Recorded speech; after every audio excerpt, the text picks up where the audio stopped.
Bien, muchachos, hoy vamos a ver un nuevo tema sobre lo que es citología. Entonces, en primera instancia, voy a tener que dar una breve explicación sobre lo que es citología. Entonces, muchachos, cuando hablamos de citología, estamos hablando que viene del griego cito, que significa célula, y logos, estudio. Es una rama de la biología que estudia la estructura, la función de las células. Sin embargo, en la actualidad se conoce con el nombre de biología celular. Por lo tanto, como ven ustedes aquí en esta diapositiva, vamos a empezar una pequeña historia sobre la célula. Ya en 1666, Robert Hooke observó por primera vez las células en cortes finos de corcho, habiéndolas descrito como compartimientos similares a un panal de abejas, de donde proviene el nombre de celdilla o célula. Como ustedes están observando, Robert Hooke está ahí con la estructura que él ha observado en el corcho. Ya en el año 1675, Anton van Leeuwenhoek descubrió las primeras células aisladas y en movimiento. En la parte de abajo, ustedes observen, hay varias células que generalmente se encuentran en los charcos de agua o en los floreros cuando uno va al cementerio. En 1838, Matthias Seldon concluyó que todas las plantas también estaban compuestas por células y que los embriones de las plantas se originaban a partir de una sola célula. Por lo tanto, la célula es la unidad estructural de los seres vivos, es la unidad funcional de todos los seres vivos. ¿Qué significa esto? Estamos hablando de las plantas, los animales y las personas. En 1855, Rudolf Virchow estableció la tercera teoría o el tercer principio sobre la teoría celular, que toda célula procede por división de otra célula preexistente. Esto significa que va a originarse siempre una célula de otra célula. Por lo tanto, muchachos, cuando hablamos de las células, también estamos hablando que es la unidad más pequeña de la vida. La célula es la unidad microscópica, anatómica, fisiológica y genética de todos los seres vivos. Cuando hablamos de unidad microscópica, estamos diciendo que hay células tan chiquititas, tan pequeñas, menos de una micra, como también hay células grandes que son más de una micra, que vamos a observar posteriormente. Cuando hablamos de la célula que es anatómica, estamos hablando que también está formado por tejidos, órganos, aparatos, sistemas, y finalmente el individuo es un ser pluricelular. Significa que muchas células se van a unir los mismos para formar los tejidos formarán órganos, los órganos los aparatos, y los aparatos pues ya vemos que va a formar el sistema nervioso, que ustedes ya lo conocen todo esto. Fisiológica se refiere a que también las células cumplen la función de relación, de nutrición y reproducción. Genética, que toda célula procede de otra célula, conservando sus semejanzas con la célula antecesora por medio de procesos algo complicados de replicación genética, que lo vamos a ver en este tema a lo largo de este tema. Tipos de células. Como observan ustedes, existen dos tipos de células. Está la procariota y la eucariota. Las procariotas son animales que no tienen núcleo. Observamos aquí una gran diferencia entre estas dos células, la procariota y la eucariota. Vemos la pared celular simple comparando con la otra que está al lado. El ADN está más disperso, aquí más concentrado. La membrana celular es tan sencilla, los ribosomas muy pocos. El flagelo bacteriano, en cambio, aquí observamos a este lado las mitocondrias totalmente establecidos, los ribosomas, la membrana celular, el núcleo, el centriolo, los cloroplastos, que esto lo vamos a encontrar en la célula vegetal. Por lo tanto, muchachos, para poder reconocer a las células procariotas, que ya les dije que miden menos de una micra, no tienen núcleo, contiene citosol, no tiene citoesqueleto único, que tiene aquí su cromosoma, su ADN circular, pared celular compleja, pero sin embargo observamos todo lo que ustedes pueden ver de la manera más sencilla. Pocos orgánulos que se encuentran. Estos son animales unicelulares, llamémosle de división binaria, que se parten directamente, y estos se encuentran en las bacterias y las algas. En cambio, las eucariotas, observen ustedes que es totalmente diferenciado cada una de sus estructuras. Mide entre 7 a 50 micros, tiene el núcleo muy definido. Con uno o varios nucleolos, tiene citosol, citoesqueleto, varios cromosomas, su ADN es lineal, pueden ser unicelulares o pluricelulares y se dividen por mitosis o meiosis. Esto generalmente hablamos de las plantas, de los animales, ya con estructuras mucho más definidas, con características específicas de cada especie. Vamos a hablar específicamente de la célula animal. Cuando hablamos de la célula animal, nos estamos refiriendo no solamente a los animales, sino también a las personas que tenemos toda estructura celular que está establecido en nuestro organismo. Características de la célula animal. No tiene pared celular, posee vacuolas muy pequeñas, no tiene gránulos de almidón, son de forma irregular, tiene centriolo, tiene lisosomas y su nutrición es heterótrofa. Heterótrofa quiere decir que se va a alimentar de la diversidad de alimentos que nosotros vamos a consumir a lo largo de todo el tiempo, y eso tiene que ser elaborado. A eso se refiere una nutrición heterótrofa.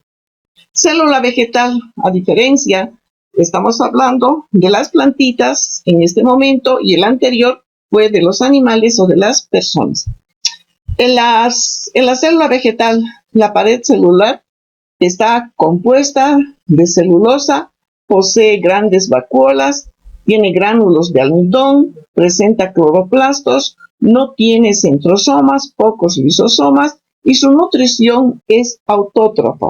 Autótrofa quiere decir que solito la planta va a elaborar su propio alimento. Basta tener las sales minerales, el agua, para que ellos puedan transformar la savia bruta en savia elaborada, y ahí lo tenemos, los riquísimos frutos, los riquísimos alimentos que vamos a consumir a lo largo de nuestra vida. Por eso se denominan autótrofas.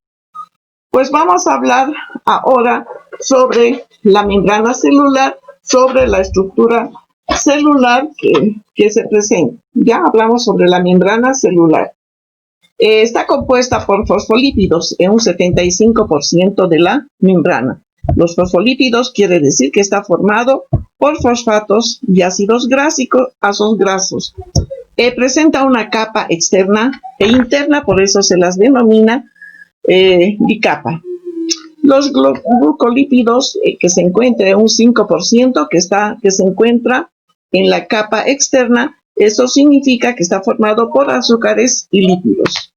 El colesterol en un 20%, que se encuentra a los lados de la bicapa, dando rigidez a la membrana. Las proteínas pueden ser integrales, es decir, formado por varios tipos que pueden ser transportadores, que permiten y dejan entrar sustancias, tienen enzimas, son los que van a degradar todas las sustancias que van a ser asimiladas, las proteínas de fijación que actúan como anclajes del citoplasma. Las proteínas periféricas son las que se van a unir en la superficie de la bicapa. Entonces, muchachos, aquí tenemos también a los carbohidratos que se encuentran asociados a lípidos y proteínas. Luego, posteriormente, vamos a observar los glucolíquidos y los glucoproteínas. Todos estos están formados, todo esto se centra en la membrana celular. Las propiedades de la membrana celular tienen una tendencia natural, como observamos aquí, a un autoensamblaje. ¿Qué significa esto? Que solitos van a volver a organizarse todo lo que es este sistema, para poder otra vez engranar o formar otra vez esta membrana celular. Tiene un autosellado, que es como una consecuencia del autoensamblaje, que se vuelve a organizar. Fluidez no es una estructura rígida, ya que las proteínas y los lípidos se encuentran en constante movimiento. Hablamos de permeabilidad, es decir, que son muy selectivos en cuanto se refiere a lo que ellos van a asimilar para constantemente reorganizarse, todo lo que se refiere a la membrana celular. Hablamos del citoesqueleto o citoplasma. Ya el citosol está compuesta en 85% de agua, 15% de moléculas que se encuentran dentro, es decir, está formado por una disolución coloidal o gelatinosa, que son proteínas de glúcidos, lípidos, de ADN, cuya función es albergar a los orgánulos que se encuentran dentro. El citoplasma se encuentra a lo largo, ya mantiene la forma celular y está formada por tres tipos, que son los microfilamentos, que son más delgados, formados por proteínas llamada actina. Los filamentos intermedios son filamentos de queratina. Los microtúbulos, que son filamentos tubulares que parecen cilindros huecos formados por proteínas que se encuentran cerca de los centrosomas, cuya función es formar estructuras estables de la célula, como son los centriolos, y dar forma a las células, como ustedes observan aquí en la figura. Centriolos, cilios y flagelos. El centriolo o centrosoma es el centro organizador de los microtúbulos de las células animales, las cuales se derivan en cilios y flagelos. Como ustedes observan, los cilios son más pequeños, los flagelos son mucho más largos. Estos se encuentran presentes en las células animales. Los cilios son cortos, ya les dije, y los flagelos son largos, que aproximadamente los cilios llegan a medir 25 micras, en cambio los flagelos llegan a medir 100 micras. Retículo endoplasmático, el de ribosomas y retículo endoplasmático. Cuando hablamos de los ribosomas, estamos hablando de la función de la síntesis de proteínas, y esto está formado en dos subunidades, una mayor red y una menor red. El mayor significa retículo endoplasmático rugoso y el retículo endoplasmático liso. La función es hacer una síntesis de las proteínas. Esto en cuanto se refiere a la membrana, al retículo endoplasmático rugoso. En cambio, el retículo endoplasmático liso está formado por una serie de túbulos interconectados cuyas funciones de síntesis de fosfolípidos y colesterol. En síntesis también están los esteroides que intervienen en el proceso de desintoxicación. Aparato de Golgi. Ya fue descubierto por Camillo Golgi. Pues observamos que está formado por dictiosomas, que son agrupaciones de 3 a 10 sáculos membranosos. Presenta una cara cis y una trans. La cara cis se refiere a una función receptora, en cambio la cara trans, por donde salen las moléculas transportadas en forma de vesículas. Su función es la formación de los lisosomas y vacuolas. Los lisosomas, cuya función principal es la digestión intracelular. Las vacuolas varían según el tipo, vienen del aparato de Golgi y ayudan en la digestión. Como ustedes observan, muchachos, ahí tenemos esa diferencia en lo que está establecido y en lo que les he hecho esta breve explicación. Las mitocondrias se presentan en las células eucariotas. Las mitocondrias abundan especialmente en el corazón, en los músculos, en los tubos renales y en el flagelo del espermatozoide. Tamaño y forma depende del tipo de célula. Está formada por 2 membranas y 2 compartimientos. La membrana externa es permeable, la membrana interna es altamente selectiva. Tiene ADN independiente. Funciones: es el centro de energía de tipo química, de la célula gracias al metabolismo y a la generación del ATP. Entonces, muchachos, si es permeable, esto quiere decir que muchas materias primas de proteínas van a estar en constante cambio, de que se va a interactuar, va a ser una forma muy selectiva, que va a corresponder a los complejos enzimáticos. Como he dicho, el ADN es independiente, es decir, es una maquinaria genética que permite a las mitocondrias replicarse constantemente.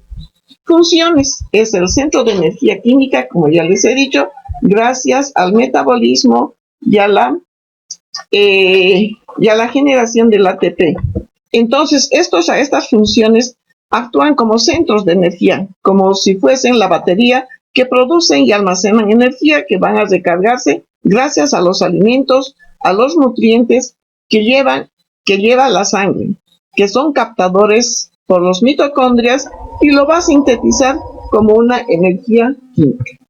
El núcleo se encuentra generalmente al centro de la célula. El número varía. Hay algunos multinucleares, como los osteoblastos, mononucleares o sin núcleo, como los glóbulos rojos. Por lo tanto, en su estructura cuenta con una envoltura nuclear cuya función es proteger el material genético, una lámina nuclear, que son redes de filamentos intermedios, es decir, proteínas laminares.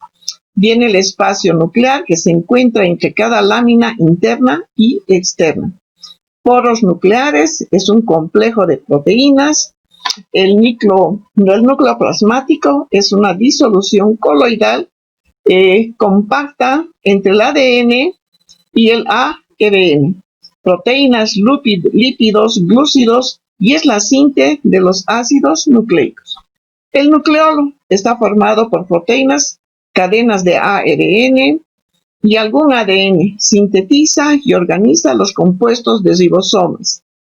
Finalmente, la cromatina está formado por filamentos de ADN que permiten la expresión de la información genética. Como ustedes observan, muchachos, todo lo que he mencionado está en cada partecita establecida.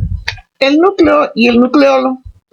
El núcleo en ella se encuentra la información genética en forma de cromosomas. Ya lo sabemos ustedes, que los cromosomas son una transmisión hereditaria de los padres a hijos. Su función principal es controlar la expresión genética. ¿Qué significa esto? Que los rasgos hereditarios de padres a hijos y hasta la cuarta generación observamos que se va a replicar constantemente.